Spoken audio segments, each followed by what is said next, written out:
श्रुतस्वाध्यायेन सुविदितरहस्यो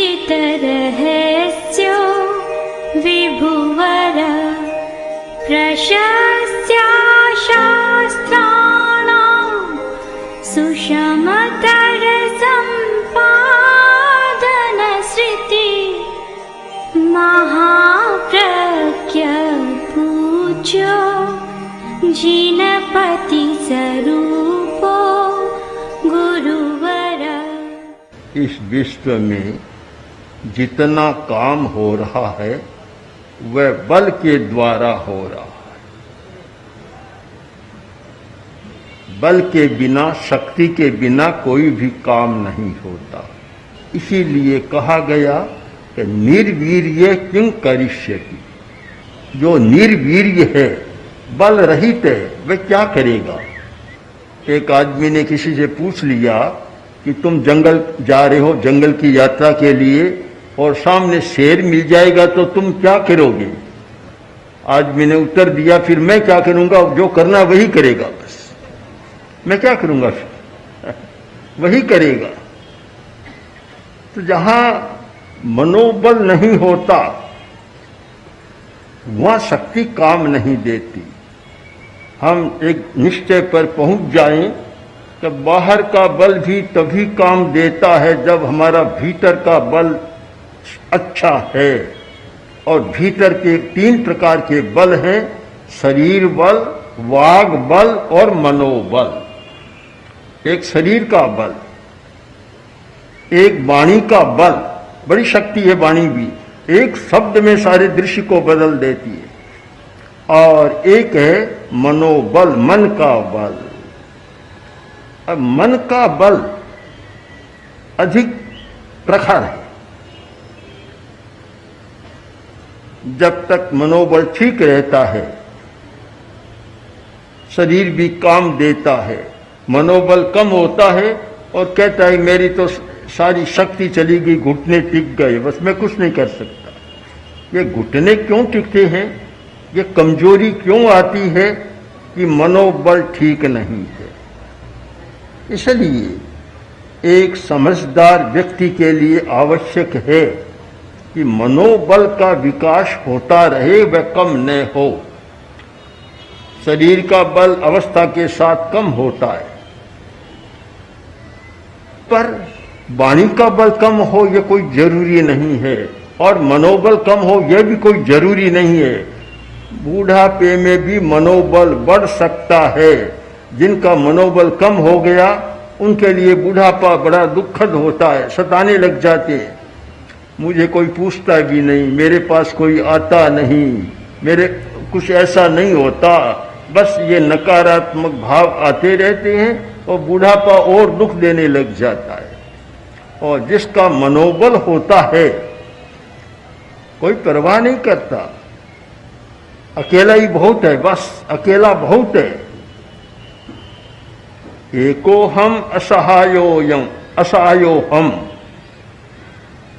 कृशोहम अपरिच्छदे स्वप्ने पेवम विधा चिंता मृगेन्द्रस्य न जायते। सिंह कभी नहीं सोचता मैं अकेला हूं, असहाय हूं, कोई मेरी सहायता करने वाला नहीं है। कृशोहम, शेर का शरीर पतला होता है, पीछे का भाग तो बहुत कृश होता है। और अपरिच्छदे, मेरा कोई परिवार नहीं है। यह ऐसी चिंता एक सिंह को, जो अपने बल के लिए, पराक्रम के लिए प्रसिद्ध होता है, सपने में भी ऐसी चिंता नहीं होती। चिंता का कभी सपना भी नहीं आता, कभी सोचता नहीं है। उसका कारण है शरीर का बल, और साथ में मनोबल भी है, पराक्रम भी बहुत है, मनोबल भी बहुत होता है उसका। हम चिंतन करें, सुख से जीना है, चाहे बचपन हो, चाहे यौवन हो और चाहे बूढ़ापा हो। अगर सुख से जीना है, शांति से जीना है, तो मनोबल पर ध्यान देना बहुत जरूरी है। हमें विचार करना होगा कि मनोबल कम क्यों होता है। इस इस पर भी ध्यान दें कि मनोबल कम होने के कारण क्या हैं। अगर कारण की खोज करें, अनेक कारण है, पर मैं जिस कारण को सबसे ज्यादा महत्व देता हूं वह कारण है अपना मान लेना। अपना मान लेना, बहुत सूक्ष्मता से इस पर हमें विचार करना होगा। अपना मान लेना, जो व्यक्ति घर को, परिवार को, पदार्थ को, धन को, जितना बाहर का है उसको अपना मान लिया, यही मन की कमजोरी शुरू हो गई। मन को दुर्बल बनाने का सबसे बड़ा तंत्र है ये अपना मान लेना। जो व्यक्ति ये मानता है एको हम, एकत्व अनुप्रेक्षा, मैं अकेला हूं, अकेला आया हूं, अकेला जाऊंगा, और ये सारे संबंध एक बीच के संबंध है, बीच का रास्ता पड़ाव है, बीच का पड़ाव। जैसे गाड़ी जाती है, रेलगाड़ी, स्टेशन पर सैकड़ों लोग इकट्ठे हो जाते हैं। वायुयान पर जाना है, वहां भी सैकड़ों लोग इकट्ठे हो जाते हैं। रेल बसेरे में भी सैकड़ों लोग इकट्ठे हो जाते हैं, किंतु जैसे ही गाड़ी छूटी और सब अपने अपने चले जाएंगे, स्टेशन में उतरना अपने अपने चले जाएंगे, सुबह हुआ सब अपने अपने चले जाएंगे। अगर ये धारणा रहती है तो परिस्थिति आने पर भी हमारा मनोबल कम नहीं होता। और जब अपना मान लिया, घर में चोरी हो गई, धन चला गया, मनोबल टूट गया। या इनकम टैक्स के अधिकारी आए, रेड डाली और कुछ ले गए, बही खाते ले गए, मनोबल टूट गया। घर का कोई व्यक्ति चला गया और मनोबल टूट गया। मकान बनाया बहुत बढ़िया, भूकंप आया और मकान ढह गया, साथ साथ में मनोबल भी ढह गया एकदम साथ। क्यों गया मनोबल, क्यों कमजोर बना? कि हमने पर को अपना मान लिया था। जो पराई वस्तु थी उसको अपना मान लिया। इतना मानते कि मेरे काम के लिए है, तब तो ठीक था। कभी काम के लिए है, हो भी सकता है, नहीं भी हो सकता, तब तक तो ठीक था। पर अपना ही मान लिया, अभिन्न मान लिया, तो फिर दुख होना है। दुख हुआ और मनोबल कमजोर हो जाएगा। दुख के साथ मनोबल का बहुत संबंध है। जैसे जैसे आदमी को दुख का अनुभव होता है, वैसे वैसे मनोबल कमजोर होता चला जाता है। उसके साथ बहुत गहरा संबंध है। दुख न आए तब तक तो ठीक है, दुख आया, हमने देखा बड़े बड़े लोग कहलाते थे, दुख की स्थितियां आई, दुख की घड़ियां आई और प्रतिकूल परिस्थिति आई, मनोबल भी काफूर हो गया। कारण क्या? हमारा मिथ्या दर्शन, मिथ्या अवधारणा और यह मिथ्या रॉन्ग कंसेप्ट, हमने गलत धारणा बना ली। सत्य को साथ नहीं चले हम मिथ्या के साथ चले। अगर सत्य के साथ चले तो फिर मनोबल कमजोर नहीं होगा। ठीक है, सच्चाई है, दुनिया का नियम है। जो नियम को जानता है उसका मनोबल कमजोर नहीं होता। दुनिया का नियम है सारा। हम सत्य को स्वीकार करें, किंतु आदमी बार बार सत्य को झुटलाने का प्रयत्न करता है और मनोबल कमजोर हो जाता है। एकत्व यह मनोबल का बड़ा साधन है। नमी राजर्षि, विदेह, इतने बड़े राजा और तत्वज्ञानी, शरीर में दाह ज्वर पैदा हो गया। दाह ज्वर, ऐसी बुखार जो शरीर में जलन लग जाती है, जैसे आग की तरह जलन लगती है। भयंकर दाग ज्वर हुआ, चिकित्सक बुलाए गए, उपचार सुझाया गया कि चंदन घिसकर उसका लेप किया जाए। महारानियां बैठी और चंदन को घिसना शुरू किया। चंदन घिसा जा रहा था। अब दागद ज्वर इतना प्रबल था कि वह चूड़ियों की आवाज भी उनके लिए असह्य हो रही थी, शायद नहीं हो रहा था।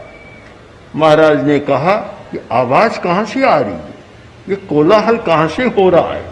कभी कभी ऐसा होता है कि कोलाहल भी सुनाई नहीं देता और कभी कभी मंद आवाज भी कोलाहल बन जाता है। अलग अलग मन की परिस्थितियां होती है। ये कोलाहल कहाँ हो रहा है, ये आवाज क्यों आ रही है, बड़ी अप्रिय लग रही है कानों को। तब अधिकारियों ने कहा, महाराज, महारानियां चंदन घिस रही है आपके ये लेप करने के लिए, चंदन का लेप करने के लिए। कुछ भी हो बंद करो इसको, मुझे अच्छा नहीं लग रहा है, बंद करो। अधिकारी गए, महारानियों से कहा, आप ऐसा करें कि चंदन तो घिसना है पर और चूड़ियां उतार दे, केवल एक चूड़ी ही रखें और सब उतार दे। सब उतार दी, आवाज बंद हो गई। महाराज ने कहा, क्या चंदन घिसना बंद कर दिया? कि नहीं महाराज, घिसा जा रहा है। तो आवाज तो नहीं आ रही है, आवाज नहीं आ रही है।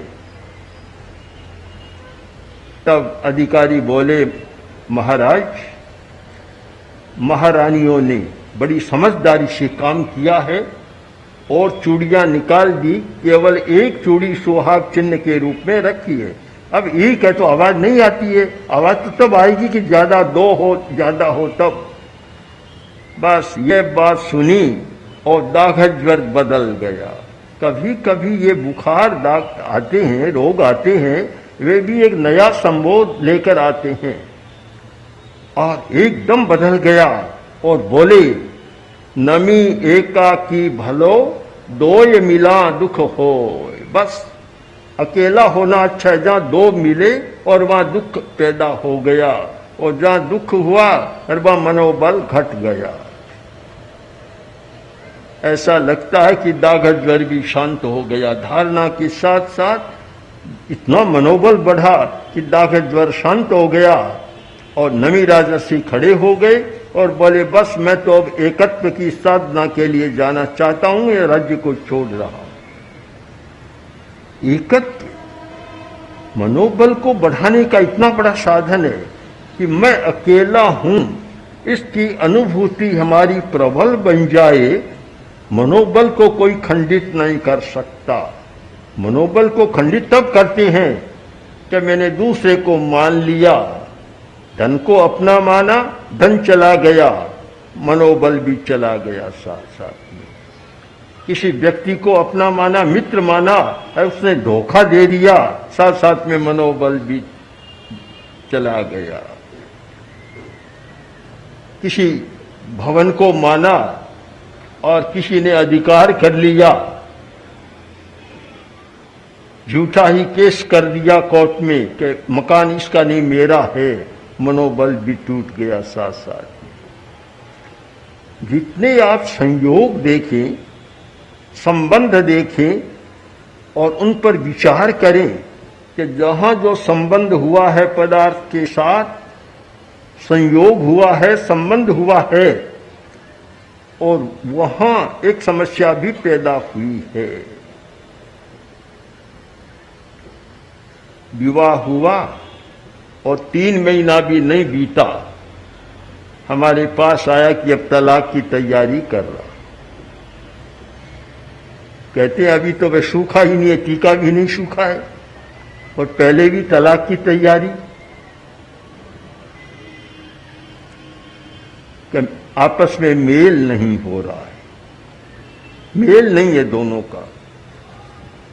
तो पहले बेमेल का मेल किया ही क्यों? हाँ, बेमेल का मेल किया ही क्यों पहले? ये तो पहले सोचने का होता है। संबंध करते समय जो चिंतन किया जाता है वह यथार्थ का चिंतन नहीं होता, यथार्थ नहीं होता। या तो देखा जाता है कि धन बहुत मिलेगा, बस बेमेल का कोई परवाह नहीं, चाहे 1 8 का और 1 60 का हो, कोई चिंता की बात नहीं, धन बहुत मिलेगा। या देखते हैं कि रंग रूप कैसा है, भीतर में तो चाहे चूल्हा ही जलता हो, बाहर से चमड़ी अच्छी लग रही हो, भीतर में दावा नली सुलग रहा हो। तो जब ये सारा संबंधों का एक मानदंड होता है और फिर संबंध टूटते हैं और साथ में कहते हैं हमारा तो मनोबल टूट गया, ऐसी स्थितियां घर में हो गई, मनोबल टूट गया। मनोबल टूटा, तुमने मनोबल को बढ़ाने का रास्ता भी नहीं चुना कि मनोबल कैसे रह सकता है।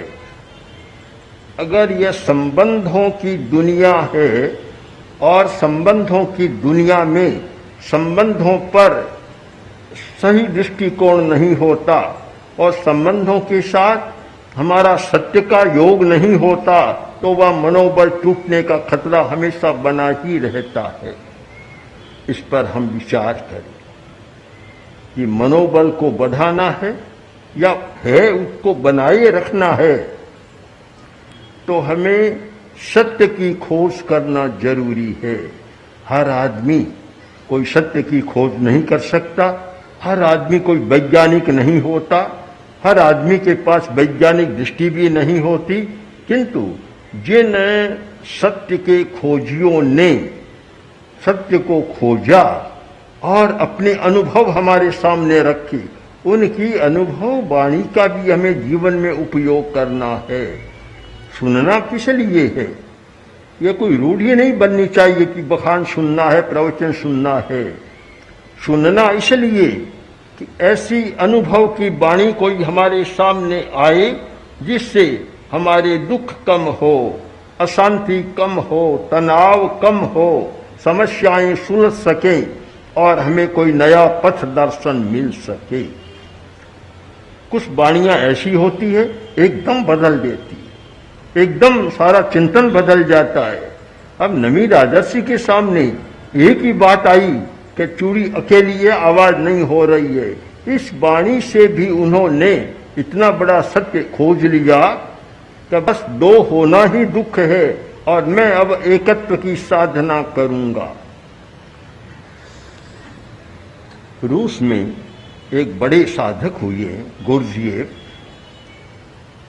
वे एकत्व साधना के बड़े महत्वपूर्ण व्यक्ति थे। उन्होंने बड़े प्रयोग किए। वे 5-10 लोगों को एक कमरे में बंद कर देते, 3 महीना तक बाहर नहीं जाने देते और केवल उनकी साधना कि मैं अकेला हूं, बस इसी का अनुभव करो, कोई दूसरा नहीं है, मैं अकेला हूं। अब 3 महीने के बाद जब वे बाहर आते, सारी दुनिया बदल जाती है उनकी। इतनी सच्चाई का अनुभव होता कि सारे संबंधों से होने वाले दुख समाप्त हो जाते, मनोबल को बढ़ने का मौका मिलता, मनोबल कभी नहीं टूटता। हम जब झूठी आदतें, झूठी विचारधाराएं, झूठे कंसेप्ट, झूठी अवधारणाएं पालते हैं, तब भीतर ही भीतर में दुख पैदा होता है और वह दुख हमारे मनोबल को कम कर देता है। इसलिए आप चाहें कि मनोबल बढ़े तो मनोबल को बढ़ाने का सबसे बढ़िया साधन है हमारा एकत्व का अनुध्यान, एकत्व की अनुप्रेक्षा। मैं अकेला हूं, अकेला आया हूं, अकेला जाना है और संवेदन मेरा अकेला है। एक व्यक्ति के पैर में चोट लग गई, कहीं भी चोट लग गई, दूसरे लोग सहानुभूति तो प्रदर्शित कर सकते हैं पर दर्द का अनुभव नहीं कर सकते। दर्द का अनुभव किसको होगा? कि जिसके चोट लगी है। चाहे 2 भाई हैं, सगे भाई, बड़ा प्रेम है, चाहे मित्र आया, सब कहेगा कि मैं सहानुभूति प्रदर्शित करता हूं, पत्रों में लिखते हैं सहानुभूति प्रदर्शित करता हूं। पर संवेदन किसको होगा, दुख का अनुभव किसको होगा? उनको दुख का अनुभव नहीं होता, वे तो बाहर खड़े खड़े एक सहानुभूति प्रदर्शित कर सकते हैं। ये तो होता है। एक विद्यार्थी के हाथ में चोट लग गई तो डॉक्टर ने पट्टी बांधनी शुरू की। चोट लगी थी बाएं हाथ में और बाएं हाथ में डॉक्टर ने पट्टी बांधनी शुरू की तो वह बोला, डॉक्टर साहब इस पर मत बांधो, पट्टी इस हाथ पर बांधो। अरे बोला, चोट तो यहां लगी है, इस हाथ पर पट्टी क्यों? क्या जब मैं स्कूल में जाऊंगा तो मेरे सब साथी हाथ हिला हिलाकर संवेदना प्रकट करेंगे और मेरा दर्द बढ़ जाएगा, इसलिए आप पट्टी इस हाथ पर बांध। अब दर्द का अनुभव किसको होता है, बाएं हाथ को या दाएं हाथ को? जिस हाथ में चोट लगी है उस हाथ को दर्द का अनुभव होता है, पूरे शरीर को भी नहीं होता तो भला बाहर के व्यक्ति को उसका अनुभव कैसे हो सकता है? उस संवेदन नहीं हो सकता, अनुभव नहीं हो सकता। संवेदन हमारी वैयक्तिकता है, सामुदायिकता और वैयक्तिकता। कुछ चीजें हमारी सामुदायिक होती है, धन सामुदायिक हो सकता है, मकान सामुदायिक हो सकता है और बाहर की चीजें सामुदायिक हो सकती है, पर ज्ञान संवेदन ये सामुदायिक नहीं होता, ये नितांत वैयक्तिक होता है। व्यक्ति ही उसका अनुभव करता है, दूसरे को पता नहीं चलता। इसलिए कभी कभी ऐसा सुनते हैं, किसी आदमी के सिर में भारी दर्द है, कोई आकर पूछता है कैसा है? अरे कैसा है बताऊं कैसे? मैं भोग रहा हूं, बताऊं कैसे? बताने की चीज नहीं, मैं तो भोग रहा हूं।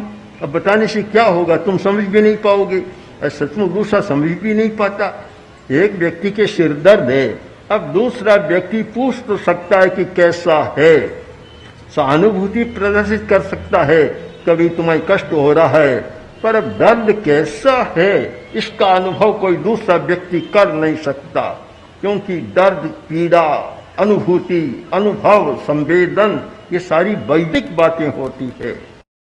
अद्भुत नेत्र तुम्हारा, अद्भुत नयन तुम्हारा, बस आपकी आंख अद्भुत है। जिस व्यक्ति की आंख साफ है, अद्भुत है, उसके लिए दुनिया सुखमय है और मनोबल को घटने का कोई मौका नहीं मिलता। जिसकी आंख साफ नहीं है, पग पग पर अटकता है, मनोबल भी अटकता है, टूटता है और समस्या का समाधान नहीं होता। तो अगर मनोबल को बढ़ाना है तो उसका सबसे बड़ा साधन है सम्यक दर्शन, एकत्व आदि सारी सम्यक दर्शन के अंग बनते हैं। इसलिए हम प्रयत्न करें कि हमारी आंख साफ बने और हमारे सम्यक दर्शन का विकास हो। ओम श्री महाप्रज्ञ गुरवे नमः।